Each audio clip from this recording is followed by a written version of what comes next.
somos gratos a Ti, Senhor. Dependemos totalmente de Ti, confiamos em Ti, Senhor.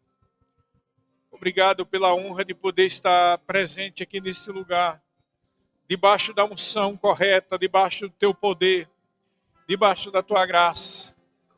Obrigado porque nesse dia onde nós vamos participar da ceia, podemos lembrar de tão grande amor, de tão grande sacrifício por nossas vidas. Rendemos graças a Ti, temos um coração grato, Senhor. Obrigado porque não vamos sair daqui da mesma maneira que chegamos, por causa da Tua palavra e do poder do Teu Santo Espírito sobre as nossas vidas. É assim que nós cremos, em nome de Jesus. Amém, queridos? Podem sentar. Obrigado, grupo de louvor. Glória a Deus. Você pode dizer para a pessoa que está no teu lado aí, à direita, à esquerda, diz assim: que bom que você está aqui. Amém. Diga de novo: que bom que você está aqui. Amém. Mesmo que você pense assim: será que essa pessoa está querendo, está gostando mesmo que eu esteja aqui? Mas faz pela fé, em nome de Jesus. Porque se você não está gostando da presença do irmão, então tem problema na sua vida, você precisa se converter. Amém. Né? A gente tem que aprender, que afinal de contas a Bíblia diz que nós vamos conviver com esses nossos irmãos por toda a eternidade. Claro que é uma realidade diferente, é uma mentalidade diferente, mas isso é uma verdade. Amém, queridos? Que bom, vamos lá para Hebreus. Hoje é dia de hoje é dia de festa. Obrigado, Pai. Obrigado, Senhor. Obrigado, Senhor. Obrigado, Senhor. E aí em Hebreus capítulo 8. Hebreus capítulo 8. No capítulo 8, no versículo 1, nós vamos só ler o versículo 1, depois o 6 diz assim, 1 diz: ora, o essencial das coisas que estamos dizendo é que temos tal sumo sacerdote que se assentou à direita do trono da majestade nos céus. Quem é esse sacerdote? Jesus. Diga Jesus. Então, todo o capítulo 8, ele já começa dizendo, olha, o essencial, aí ele começa a falar sobre o que era a antiga aliança. Aliás, eu queria estimular você, toda vez que você abrir o Antigo Testamento, é melhor você dizer antiga aliança. Não diga velha, porque velha é ultrapassado. E também não diga testamento, porque testamento só é dado com a morte de alguém. Apesar de ser verdade a respeito de Jesus, mas o testamento, um morre e o outro recebe. Mas a aliança é feita entre duas partes. Então o termo correto é antiga aliança e nova aliança. Amém? Você diga isso. Então na antiga aliança tinha todos esses sacrifícios que você lê lá nos livros do Velho Testamento. Muita gente não consegue entender aquela forma de sacrifício, mas você tem que entender que era uma aliança antiga, era uma cultura antiga, era uma cultura de aliança. E na verdade todo cristianismo, ele é baseado em cima de cultura de aliança. Não sei se você sabia disso, tudo é baseado em aliança. Para a gente hoje em dia, onde muitas pessoas não têm sequer a palavra, a gente não pode confiar na palavra de ninguém. Então eles ficam um pouco confusos porque a aliança é algo muito sério. Na época do Velho Testamento, da Antiga Aliança, na época da Antiga Aliança era feito um pacto de sangue. A aliança é um pacto de sangue. Resumindo. Então, o pacto de sangue era entre duas partes, entre Deus e nós. Foi feito entre Deus e nós. E na cultura antiga, eles faziam entre eles aliança para ter proteção, para fazer um pacto de sangue, para ter alguém que pudesse confiar. Né? Dessa forma, o casamento também é uma aliança de sangue. E é por isso que nós usamos essas alianças. Né? Essas alianças, na verdade, é uma atualização de um antigo costume daquelas épocas em que se cortava o dedo anelar, aqui esse dedo, e depois colocava cinza para ficar a marca. Então toda a aliança tinha que derramar sangue e tinha que ficar uma cicatriz. Daí no futuro foi-se atualizado para a gente colocar esses anéis de ouro. Mas é por isso que Jesus ainda tem as marcas na mão e aqui de lado, porque é a marca da aliança que ele tem conosco. Você está entendendo? Você viu como é algo tremendo isso? Então, a aliança que Deus fez com Israel era uma aliança antiga e havia necessidade de haver uma nova aliança, que Jesus pagou. Por isso que nós não temos mais sacrifícios de animais, porque Jesus pagou o preço dessa aliança. Então, no versículo 6 aqui do capítulo 8, diz assim: Mas agora Jesus obteve um ministério tanto mais excelente, quanto é também mediador de superior aliança, instituída com base em superiores promessas. Então, é uma aliança superior que foi baseada em superiores promessas. Uma das superiores promessas que a gente já pode ver aqui na velha aliança, né? Na antiga aliança, o pecado nunca era retirado, por isso que derramava sangue de animais. Na nova aliança, o pecado foi retirado de uma vez por todas, porque o Cordeiro de Deus, que não tinha pecado, ele morreu para nos resgatar. Amém? Então, às vezes, eu até mandei um vídeo essa semana, né, daqueles que a gente está mandando todo dia depois das orações matinais, em que eu falei sobre isso, que às vezes a gente fica com aquela dúvida, mas afinal de contas, Jesus salvou eu de quê? Porque quando a gente diz Jesus te salvou, a pessoa não entende, como assim? Me salvou? Né? Eu tenho um emprego bom, tenho uma família boa, tenho papai, tenho mamãe, e era difícil para mim entender o que é isso, salvar, porque eu não tinha entendimento do que é o futuro. Todo aquele que não nasceu de novo, ele vai para o inferno, mesmo que seja uma pessoa boazinha. Por que a pessoa vai para o inferno? Ah, é porque Deus é injusto? Não, a pessoa vai para o inferno por causa do pecado original, do pecado em que Adão e Eva cometeu. Quando até vou reviver aqui o que eu disse naquele dia, né? Quando você sente dores, quando você tem enfermidades, quando tem dificuldade na sua vida, é uma prova que estamos debaixo de uma dominação maligna aqui nesse mundo. Está comigo? Tá ou não tá? Parece que não tá, ninguém entendeu. Porque o mundo jaz no maligno. E Jesus disse que o príncipe desse mundo é Satanás. A palavra príncipe, até disse para um irmão ontem lá em Londrina, as pessoas pensam que a palavra príncipe na Bíblia significa o filho do rei, né? Ou então a pessoa pensa que um príncipe é uma autoridade inferior ao rei. Então o irmão pensava assim, né? O irmão disse, bom, o rei dos reis é Jesus, então o príncipe é Satanás, então Satanás está debaixo da autoridade de Jesus. Embora seja verdade que Satanás está debaixo dos pés de Jesus e debaixo dos pés da igreja, essa não é a revelação correta da palavra príncipe. Porque a palavra príncipe significa autoridade. Daí onde vem o termo principados, entendeu? Autoridades espirituais. Então a verdade é que esse mundo está debaixo de um governo satânico. E esse governo satânico quer matar, roubar e destruir. Mas Jesus disse, eu vim para que tenhas vida e vida em abundância. E aí você já começa a entender do que significa essa salvação.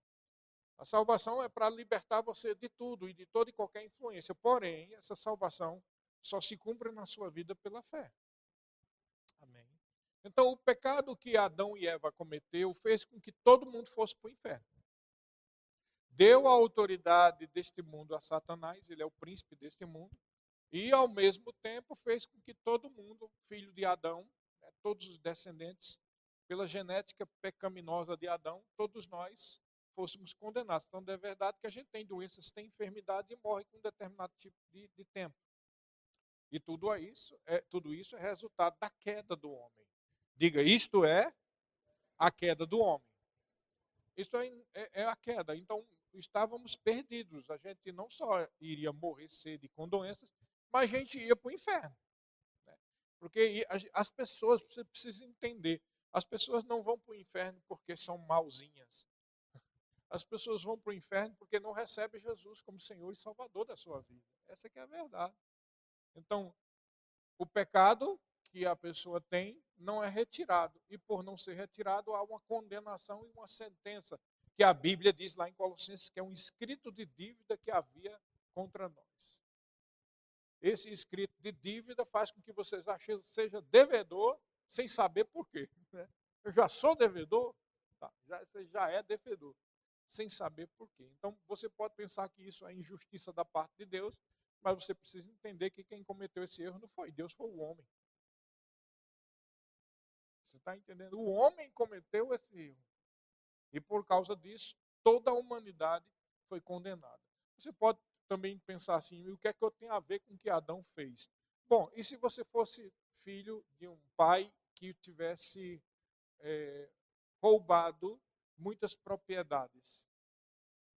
E aí tu tem a tua infância toda com muita riqueza, com casa, com carro, com tudo, e de repente chega o oficial de justiça com intimação, e aquela intimação é só o começo de um processo onde será devolvido tudo aquilo que o teu pai roubou.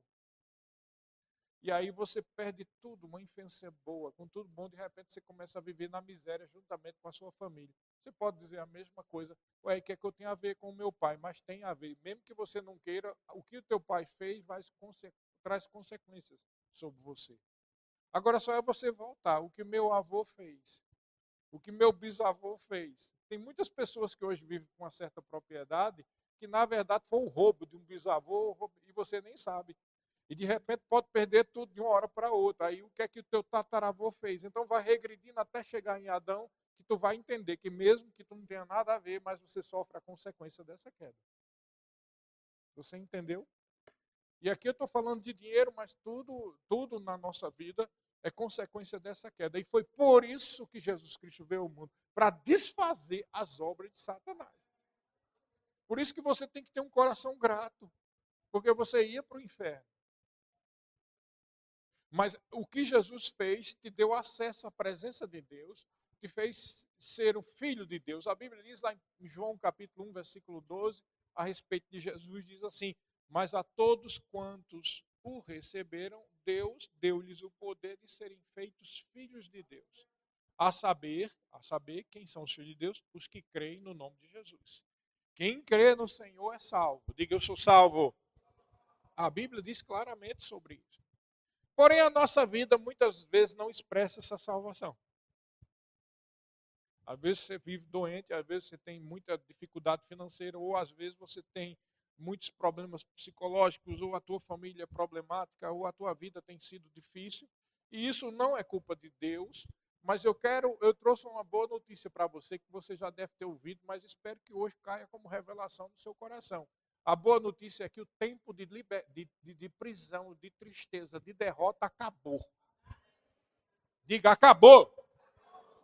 Enquanto isso, a verdade não cai no seu coração, nada acontece. Você já é co-herdeiro com Cristo, das mesmas bênçãos que foram dadas a Abraão. Então, Abraão é o nosso pai na fé.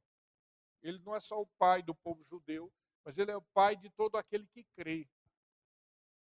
E a Bíblia diz que ele não levou em conta a sua velhice, mas se fortalecia dando glórias a Deus, sabendo que aquele que fez a promessa era fiel para cumprir. Então, essa convicção, a gente não tem como eu dar essa convicção para você. E alguns pensam assim, até essa frase aqui não está muito correta, né? A sua irresistível graça me alcançou. Né? Porque na verdade, essa é uma frase calvinista.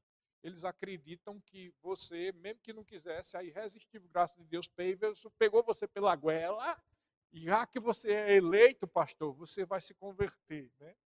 Então é claro que a graça de Deus é infinita e poderosa, mas ela tem uma resistência quando você fecha o seu coração. E a gente dentro de igreja, a gente já viu tanta gente que vem, entra, passa um tempo, vai embora. E a pessoa não muda porque há uma resistência. Diga, eu não vou ser assim. Existem resistências. Resistência contra a salvação, resistência contra o batismo do Espírito Santo, resistência contra a mensagem da fé, resistência contra tudo. E eu fico um pouco triste, né? Um pouco não, muito triste, quando eu vejo na internet, porque é como diz, né? Saiba disso, o que o Espírito Santo não revela, a internet vai revelar. Né? Ou Facebook, ou Instagram, TikTok, algum lugar vai revelar. Né? E às vezes você vê alguém metendo o pau na palavra da fé, aí você, eu vou curioso aqui para ver, né? Aí lá nos comentários tem o fulano que você conhecia, que era da igreja tal, que era do Verbo da Vida, e que agora saiu e está contra o Verbo da Vida. E aí eu fico triste quando eu vejo a argumentação desse povo. Na verdade, nunca recebeu a palavra da fé.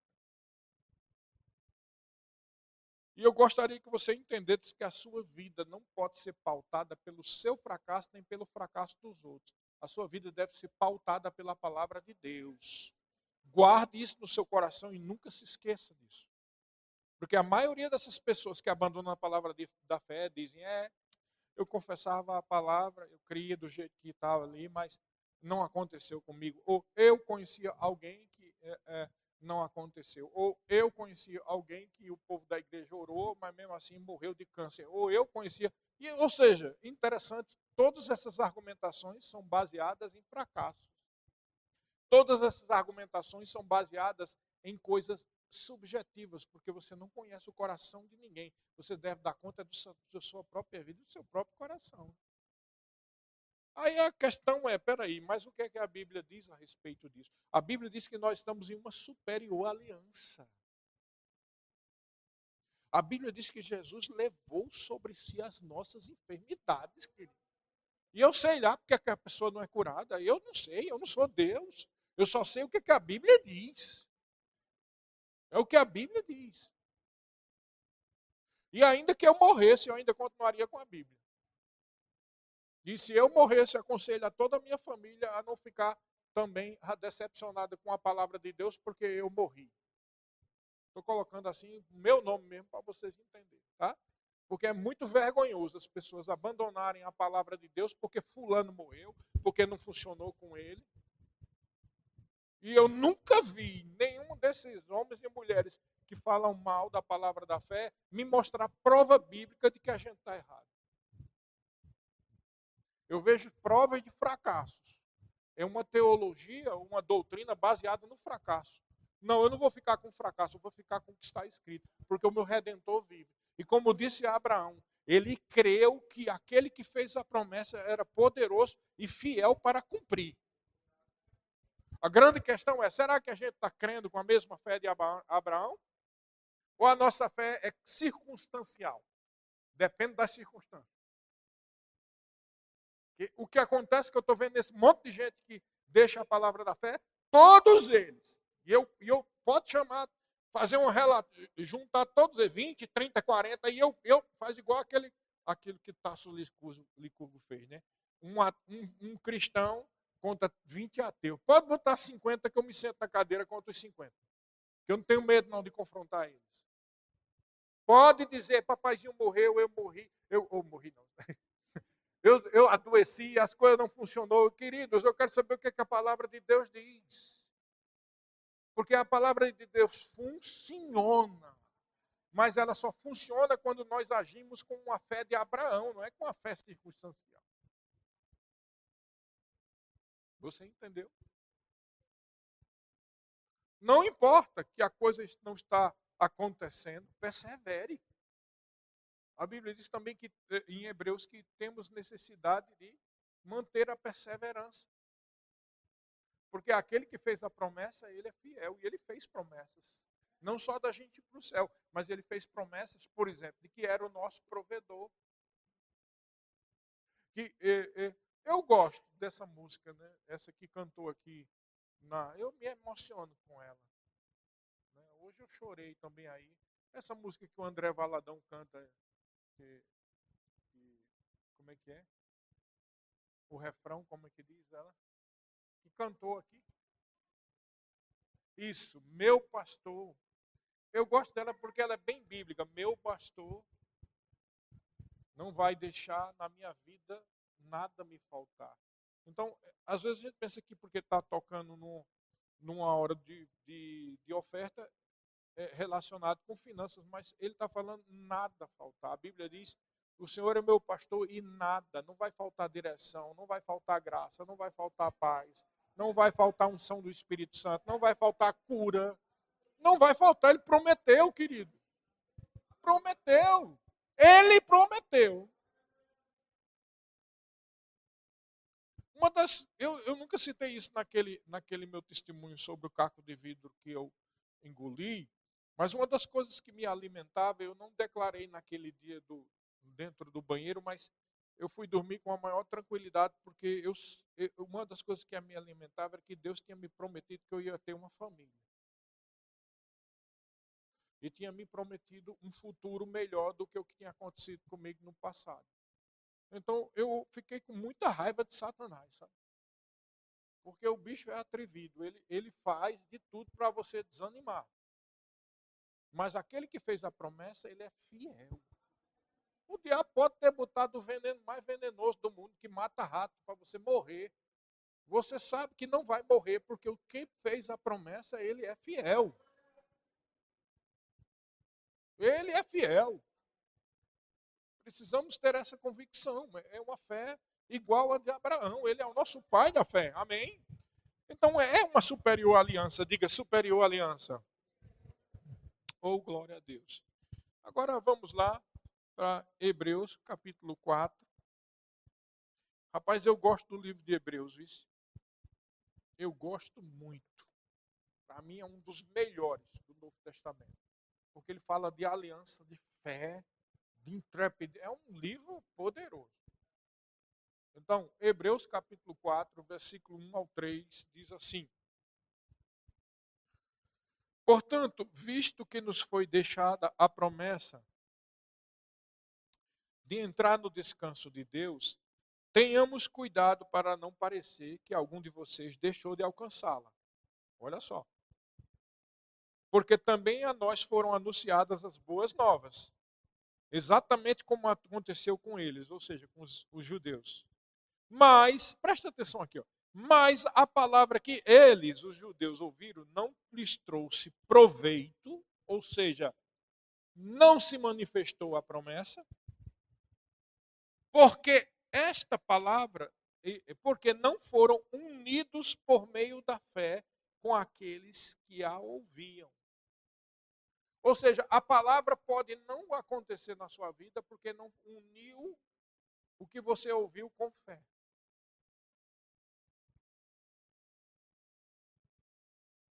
Aí ele diz: nós que cremos, ou seja, que unimos com fé as promessas que nós ouvimos, entramos no descanso. Conforme Deus disse, assim jurei na minha ira, não entrarão no meu descanso. Ele disse isso mesmo que as obras já estivessem concluídas desde a fundação do mundo. Então, veja, aquele povo de Israel não entrou no descanso porque não uniu o que eles ouviram com fé. Uma coisa que você tem que ter muita consciência é que cada vez que você vem para um culto, está sendo proferida a maravilhosa, poderosa e santa palavra de Deus. E você precisa unir isso com fé. Para que as promessas se tornem em algo concreto na sua vida. Que você pode ter recebido por fé, mas às vezes falta a manifestação. Você entendeu? E quando nós mantemos a nossa perseverança, quando a promessa é alcançada através da manifestação, você aumenta no nível de fé. Por isso que a Bíblia diz lá em Tiago que a perseverança tem que ter uma ação completa. Pessoas não perseveram até o momento da manifestação, e são esses que depois saem e dizem, não funciona. Não funciona. O que é que pode fazer, né? A gente perseverou, queridos. Deus conhece o nosso coração. Você concorda comigo? Às vezes a gente tira onda de crente, mas Deus sabe o quanto nós cremos de verdade, né? É verdade ou não é? Deus conhece. Deus conhece o meu coração. Tem coisas que a gente pensa que mas Deus não faz pelas obras. Mas não é pelas obras, querido. Às vezes você tem que fazer algo que é para estimular a sua fé. Você sabia disso? Você é estimulado, porque isso é uma coisa normal, por exemplo. Quantos aqui já tiveram aquela experiência de começar um curso de inglês e não terminar? Ó, tá vendo? Tem muita gente.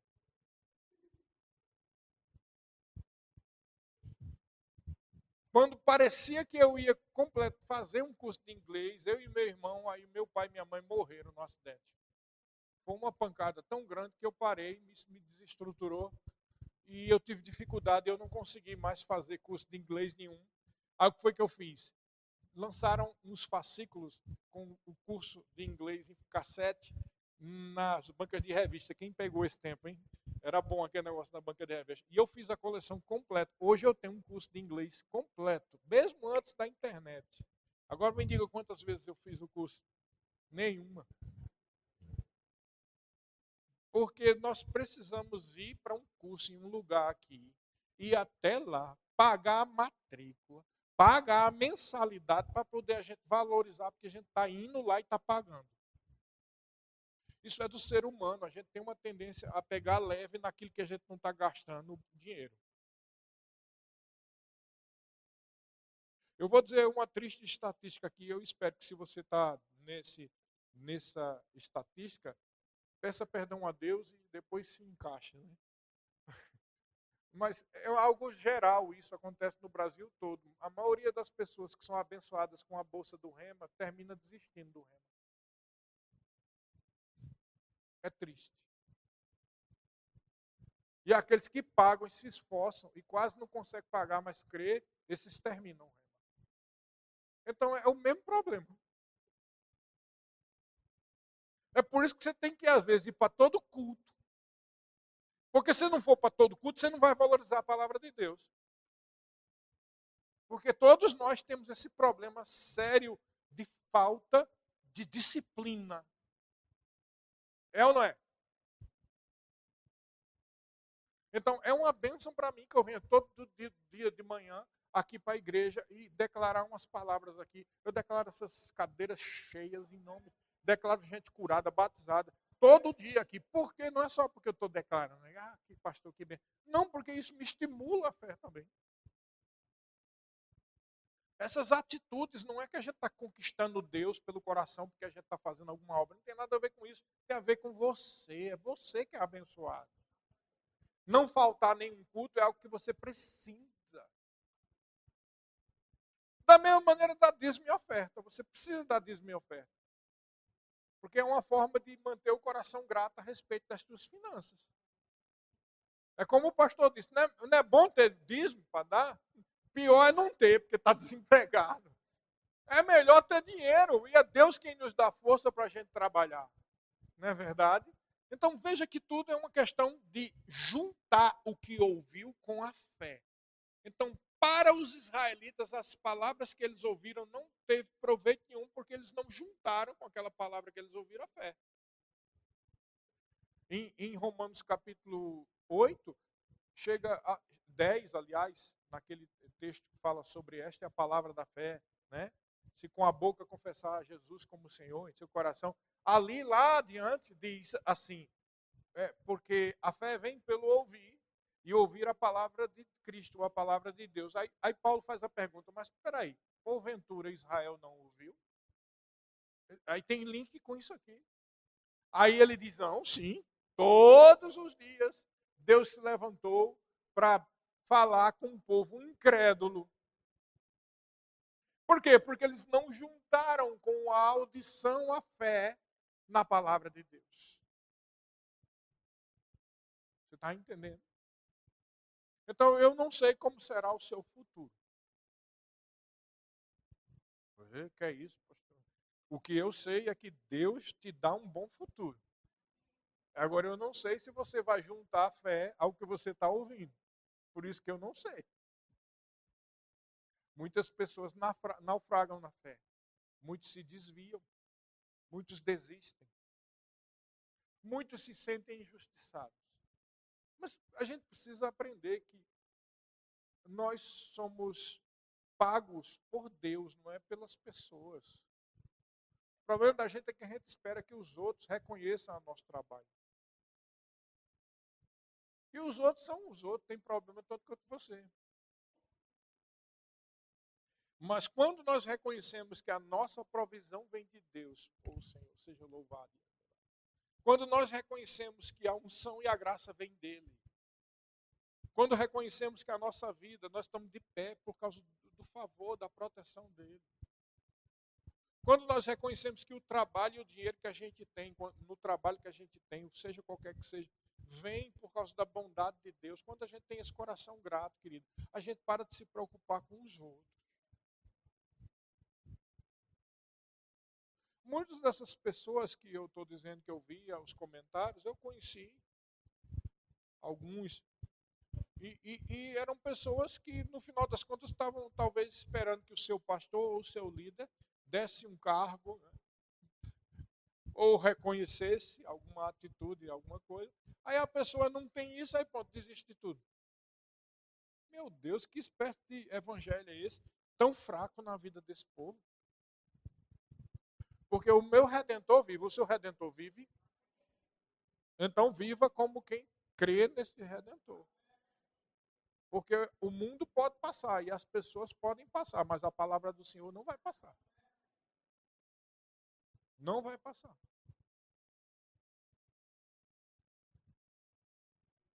Se você conhecesse pessoalmente o pastor Bud,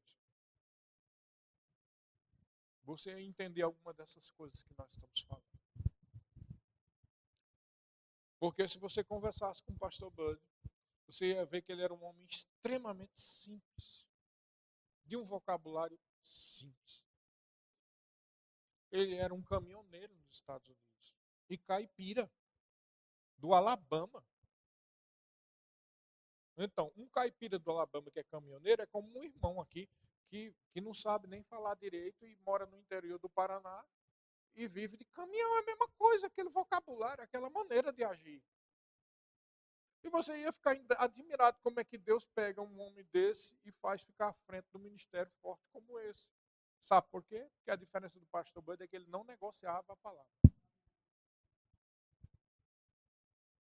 Pastor Bud sempre dizia, quando estava um problema, uma coisa para não resolver, dizia, irmão, o que é que a palavra de Deus diz a respeito disso? Ponto, acaba qualquer discussão, qualquer argumento. Porque quando você vai na palavra, você não tem desculpa.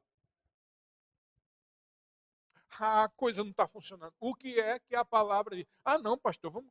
Uma vez eu ouvi tristemente de uma pessoa aqui em Maringá, a pessoa chegando e dizendo, não, eu entendo esse negócio de palavra, mas na vida real, meu Deus, eu me revoltei. Eu me revoltei quando eu vi isso. Como vida real? A vida real é a vida da palavra, rapaz. Até hoje, quando eu me lembro disso, eu me afoguei. É o fogo santo do Senhor, porque é inadmissível que um cristão diga um negócio desse. Vida real? Então jogue fora tudo sua Bíblia, vá viver a vida real lá. Vai ver o que é o mundo. O mundo ali é a lei do cão, tá? No mundo é assim, você vale o quanto você pesa. No mundo lá é quem sabe desenrolar e ganhar dinheiro, mas também saiba que mesmo que você ganhe muito dinheiro pelo que os outros estão dando de oportunidade, porque você desenrola muito, também da mesma forma a queda é grande. Se não tiver cuidado, alguém dá uma rasteira em você. É assim que funciona. É a lei do diabo, é a lei do cão, é a lei da selva. É assim. Essa é a vida real ali.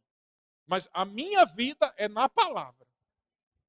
E é essa vida que eu aprendi com o pastor Bud, porque ele não negociava. É verdade ou não é, Márcio? Em amor. Ele não negociava a palavra. Porque essa palavra é viva e é eficaz. Porque é a palavra de Deus. Eu sei que ele prometeu provisão para a gente. Ele prometeu saúde. Ele prometeu cuidado. Ele prometeu proteção. Vai lá para 1 João 4,4.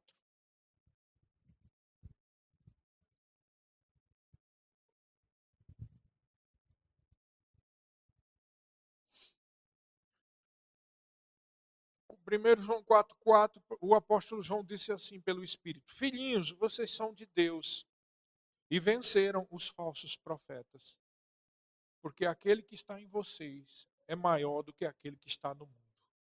Outra versão diz: maior o que está em vós do que o que está no mundo. João está dizendo aqui, olha, vocês venceram naquela situação em particular que eles estavam vivendo, porque Deus, o Espírito Santo, Jesus, habita dentro de você. Deus habita dentro de você. É Ele que faz você chegar e vir para a igreja. Porque Deus é o teu pai e Ele quer te alimentar. Ele quer cuidar da tua vida. Eu confesso, eu fico triste também quando eu vejo a oportunidade que a gente tem aqui de ter um rema e pessoas na nossa igreja não se matriculam. Eu fico triste. Pô, você tem as suas razões, e eu não vou questionar os seus motivos pessoais. Mas, independente de quaisquer que sejam os seus motivos pessoais, lembra que o teu Redentor vive e aquele que fez a promessa é fiel. E que ele cuida da tua vida. E o motivo pelo qual a gente tem aqui o Rema é para dar uma oportunidade de você receber esse mesmo tipo de palavra e de estar debaixo da mesmo tipo de unção que nós e muitos outros já estiveram. Porque o que nós estamos dizendo aqui hoje não é diferente do que nós ouvimos no Rema. Você está entendendo? Porém, lá é um ensino, é algo profundo. Pastor, mas teve pessoas que fez o Rema e a vida piorou? Teve. Porque não acrescentou fé com o que ouviram. A palavra que eles ouviram não foi proveitosa, como diz aqui Hebreus capítulo 4. Eu te digo, tão certo como vive o Senhor, isso eu digo, a Bíblia diz, Jesus disse que toda palavra frívola, ou seja, sem sentido, boba e sem razão que a gente proferir aqui nessa terra, cada uma nós vamos prestar conta, todo mundo aqui. Agora, mais ainda o que é dito em cima do púlpito. Eu tenho muito temor a Deus para dizer isso. Eu te digo, se você acrescentar fé à palavra que você ouvir no Rema, nunca mais a sua vida vai ser a mesma. Fé. Fé. Porque aquele que fez a promessa é fiel.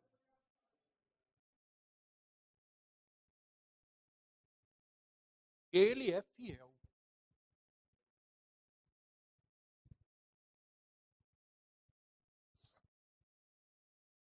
E uma das coisas que a gente aprende é isso que é básico no Rema. É que você não pode negociar. O que está escrito na palavra é o que é. Acabou. Existe tanta profundidade de conhecimento na palavra que todos nós podemos passar a vida toda e nunca vamos alcançar.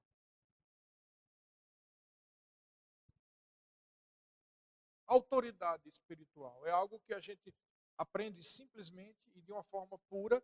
Eu tenho autoridade, eu tenho o nome de Jesus. Isso é profundo, é tremendo. Agora, você nem imagina o alcance dessa autoridade.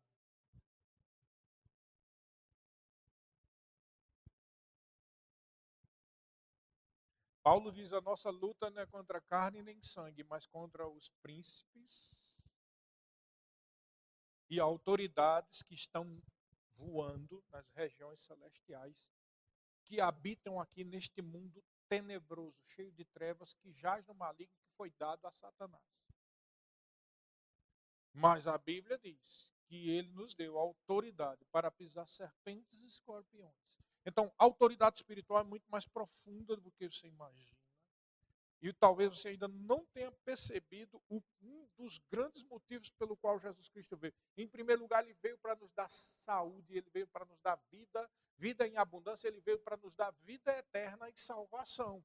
Mas uma vida de vitória aqui é diretamente proporcional à revelação que você tem da autoridade espiritual. Então, essa intrepidez só é alcançada quando nós juntamos fé à palavra que nós ouvimos.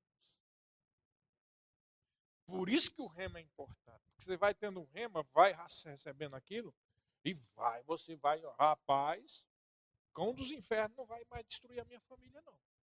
Cão do inferno não vai perturbar meu sono, não. Porque eu sei quem eu sou.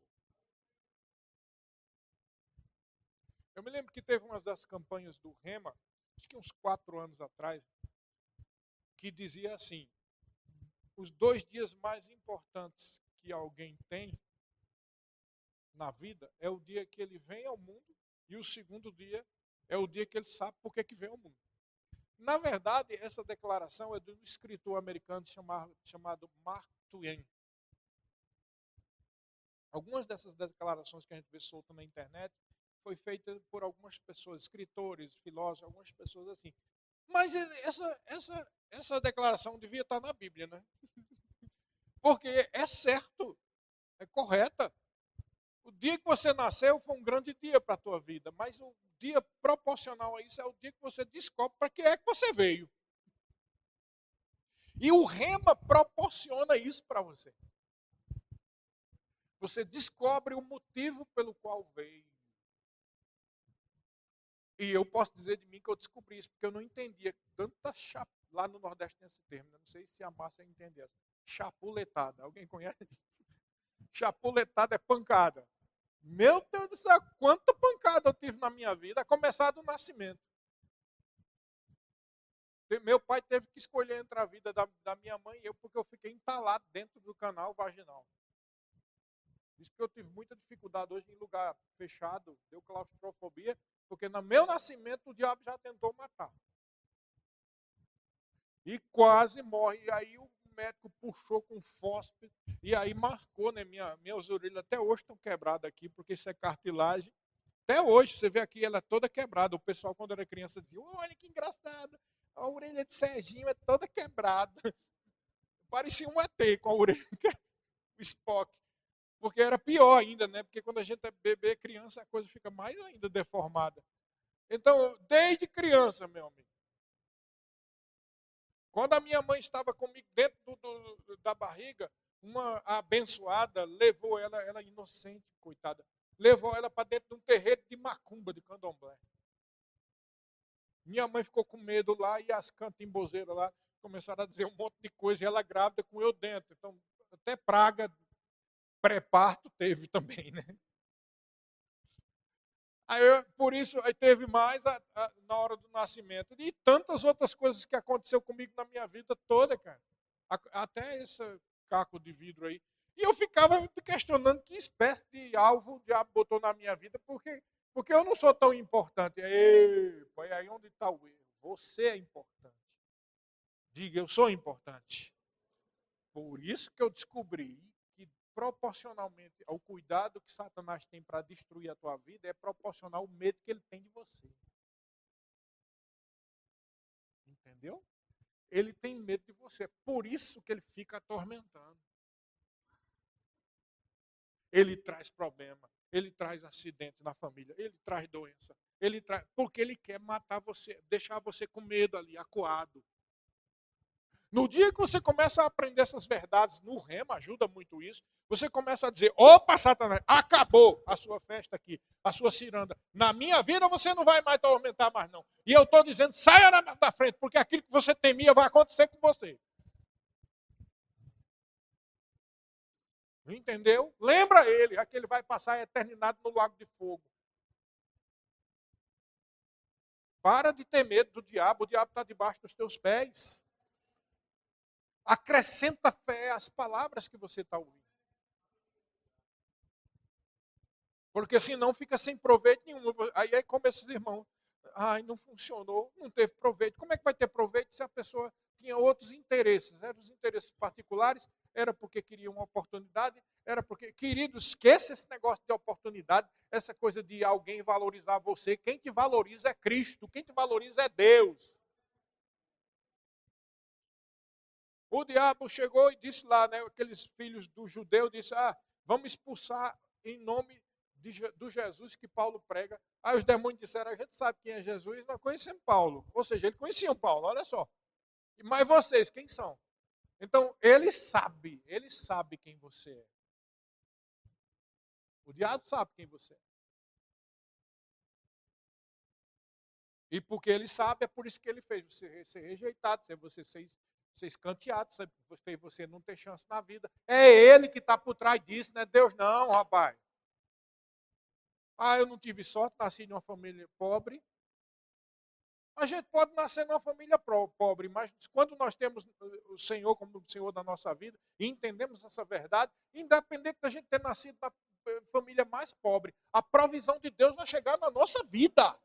E será uma vida de vitória, porque quem assiste futebol sabe que, como o pastor Aurélio sabe, melhor do que ganhar de 1-0 é você estar perdendo de 3 no segundo tempo fazer 4.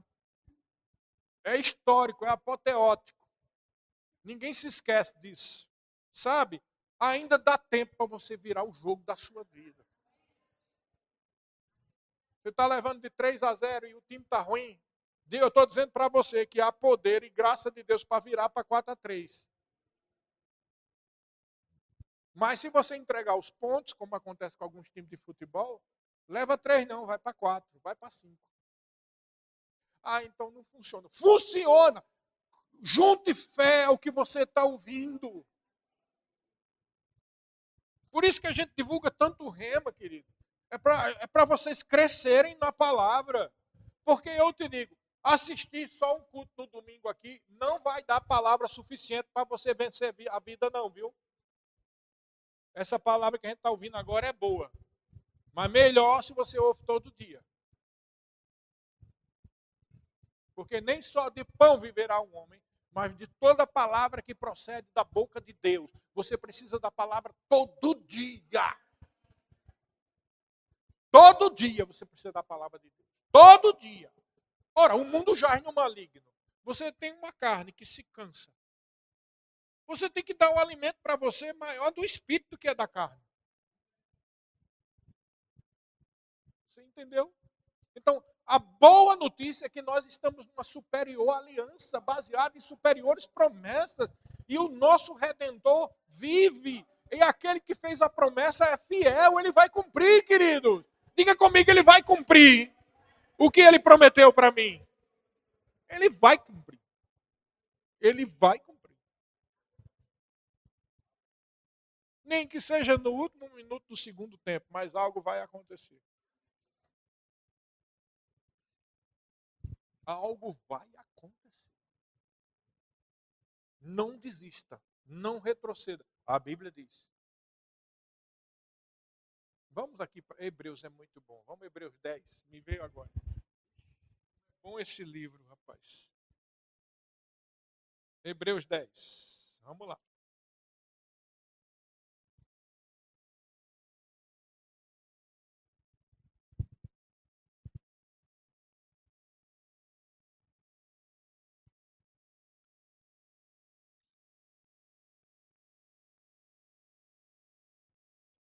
Versículo 36, 37 até o 39.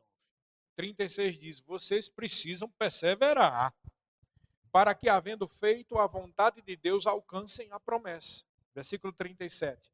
Porque ainda dentro de pouco tempo aquele que vem virá e não irá demorar. Versículo 38. Mas o meu justo viverá pela fé. Até aí todo mundo acha lindo e é verdade e é maravilhoso. Mas o que eu acho, assim, bem forte é o que ele diz depois. E se retroceder dele, a minha alma não se agrada. Ixi.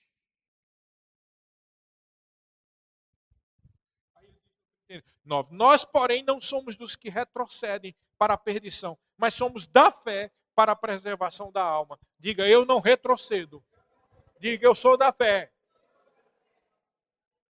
Deus não tem prazer em gente que retrocede. Por isso que sem fé é impossível agradar a Deus.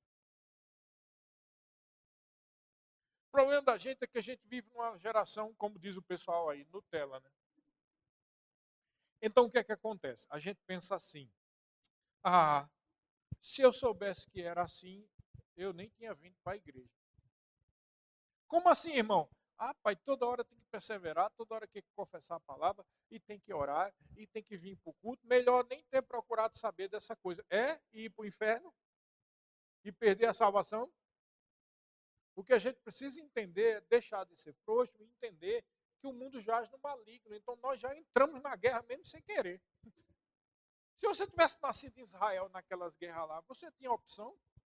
A gente não tem opção. O que a gente não entende é que a gente está no meio de uma guerra, mesmo que você não tenha feito nada, mas você já está no meio da guerra.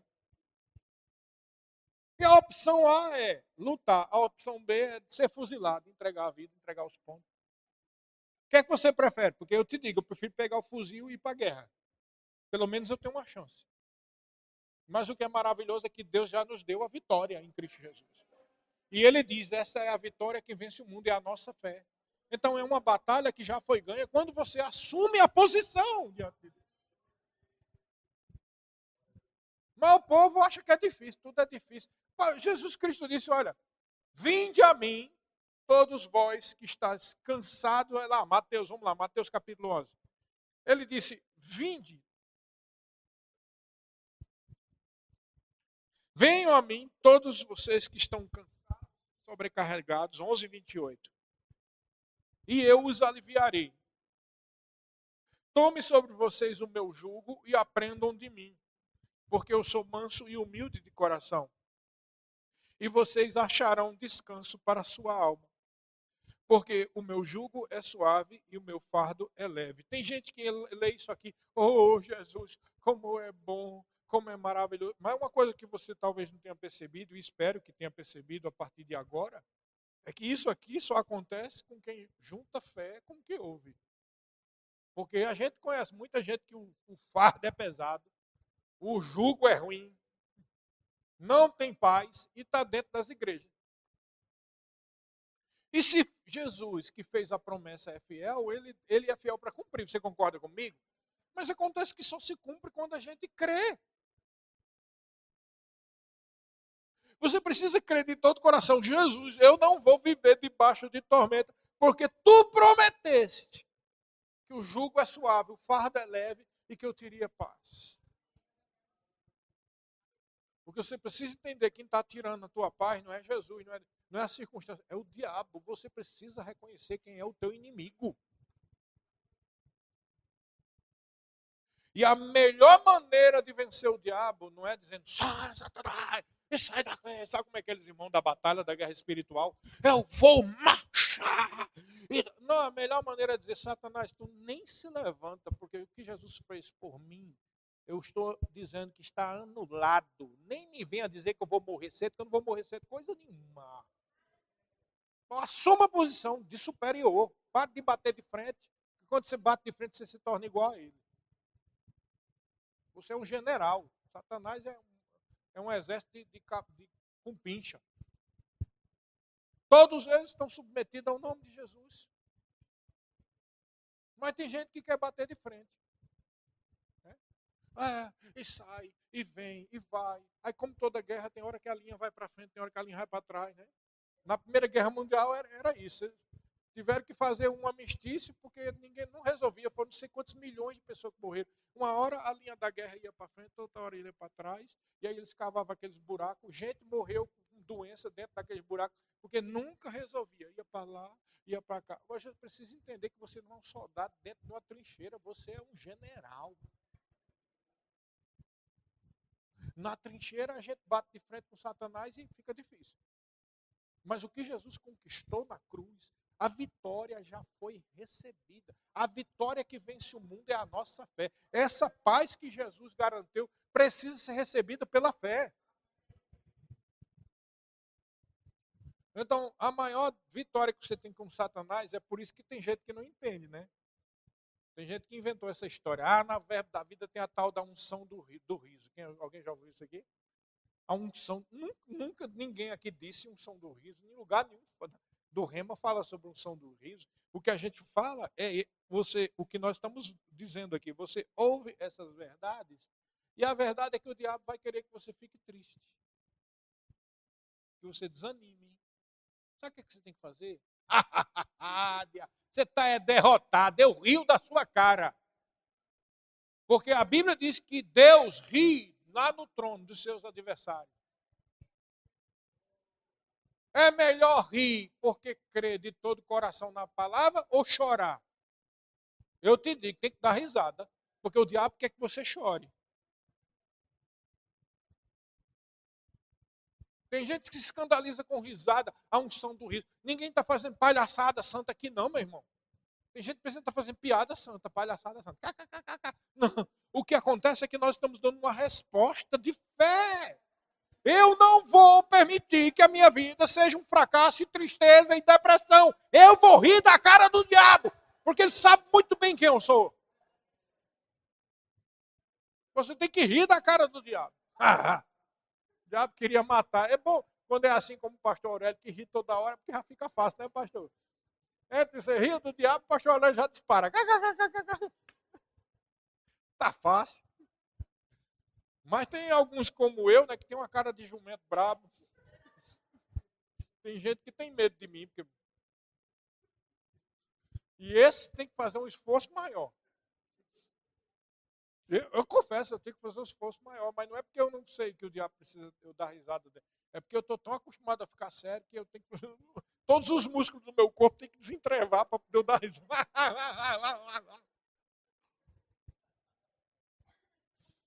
Não é porque eu não creio no coração, é a dificuldade facial mesmo. E além disso, Deus me deu essa unção bem de um boi selvagem mesmo, de estar. Aí o povo olha e fica com medo. Não, querido, você entende quando eu tenho raiva de você, eu faço isso é contra o diabo, porque eu sei muito bem a safadeza dele. E eu vou dar a risada dele. Então diga, eu sou da fé. Eu vou juntar a minha fé com a palavra que eu tenho ouvido. Para que a promessa tenha proveito. Amém, querido? Seja abençoado em nome de Jesus com essa palavra. Vamos agora para a ceia da nova aliança, tá? Vamos lá chamar os diáconos.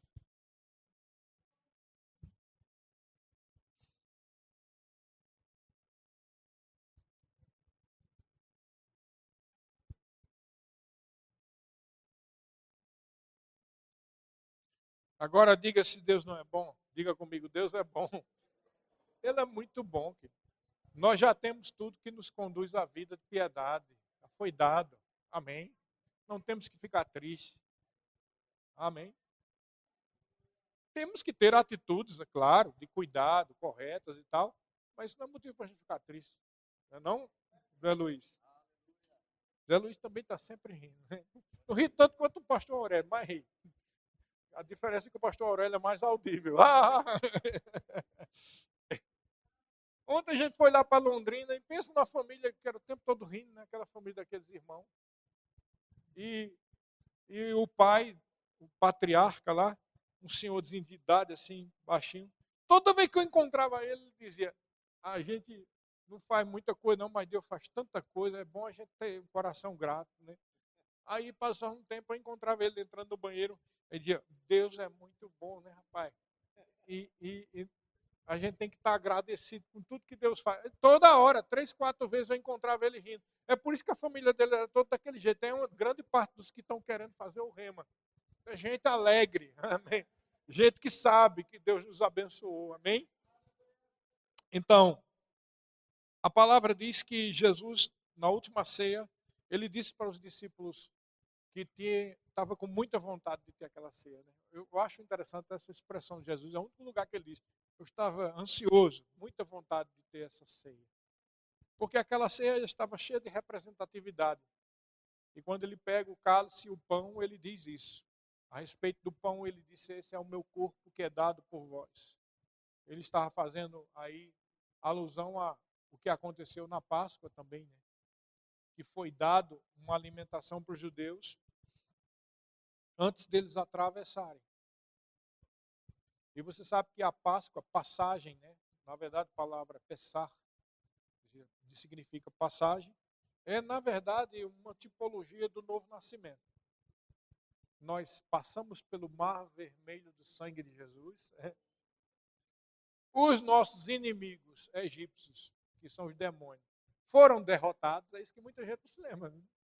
Todos os egípcios morreram debaixo do mar. E os egípcios tipificam os demônios. Já morreram. Amém? E eles participaram daquela ceia e por conta disso eles tinham uma ceia pascual, na Páscoa. E é essa ceia pascual que Jesus participa e diz: olha, isso aqui é o meu corpo. Eu sou o pão vivo que desceu dos céus. Esse é o meu corpo, que vai ser dado por vocês. E aí ele pega o cálice e diz: esse é o sangue da nova aliança. Está vendo? Uma aliança superior, baseada em superiores promessas. Literalmente o que Jesus estava dizendo: olha, eu estou fazendo isso aqui, mas amanhã vai começar o processo e eu vou ser crucificado. E quando eu morrer e disser estar consumado, está resolvido o problema do pecado. Diga comigo, está resolvido o problema do pecado. E é por isso que nós participamos da ceia. A ceia é um momento tremendo, cheio de revelação. Nas igrejas Verbo da Vida, a gente aprendeu isso desde Campina Grande, quando o pastor Bud, pastor João ministrava, e é verdade. Eles diziam, nós cremos que como o corpo de Jesus foi moído e partido para que você seja curado, e o corpo é representado pelo pão, nós cremos que se você crê nisso, nessa verdade, você comendo o pão, a cura vai se manifestar. Mas não se manifesta por causa do pão, se manifesta pelo que ele representa. Amém?